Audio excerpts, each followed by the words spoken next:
எல்லாருக்கும் நமஸ்காரம். இப்போ என்னன்னாக்கா சங்கர மடம் இருக்கு இல்லையா, காஞ்சி காமகோடி பீடம், அதோடைய ஜெகத்குரு பூஜ்ய ஸ்ரீ சங்கராச்சாரியார் சுவாமி சொல்லியிருக்கார். என்ன சொல்லியிருக்காருன்னா, இன்றைக்கி நரசிம்மர் ஜெயந்தி, அதனால் சாயங்காலம் 6லேருந்து 7 மணிக்குள்ளே லக்ஷ்மி நரசிம்ம கராவலம்ப சோஸ்திரம் இருக்கு இல்லையா, அதை 3 தடவை பெண்களும் அதுக்கப்புறம் அதாவது சுபாசினிகளும் பெண் குழந்தைகளும் சொல்லுங்கோ.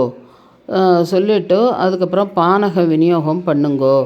இப்போ நாட்டுடைய சூழ்நிலை சரியில்லாமல் இருக்குது, அதனால் தேசத்தோட பாதுகாப்புக்காகவும் நம்ம சனாதன தர்மத்தை பாதுகாக்கிறதுக்கும் எல்லோரும் கூடி இந்த மாதிரி சொல்லுங்கோ அப்படின்னு சொல்லியிருக்கார்.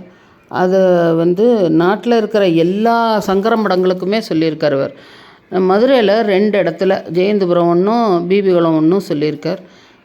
மிச்சம் எல்லா இடத்துலையும் எங்கெங்கெல்லாம் சங்கர மடம் இருக்கோ அங்கங்கெல்லாம் சொல்லியிருக்கார். அதனால் எல்லோரும் லக்ஷ்மி நரசிம்ம கராவலம்ப சோஸ்திரத்தை சொல்லி பானக நிவேதனம் பண்ணுங்கோ. அதோடைய டீட்டெயில்ஸ் எல்லாமே இதில் லிஸ்ட்டு படி கொடுத்துருக்கு. எல்லா ஊரில் இருக்கிற சங்கர மடத்தோட லிஸ்ட்டும் கொடுத்துருக்கு, பார்த்துக்கோங்க.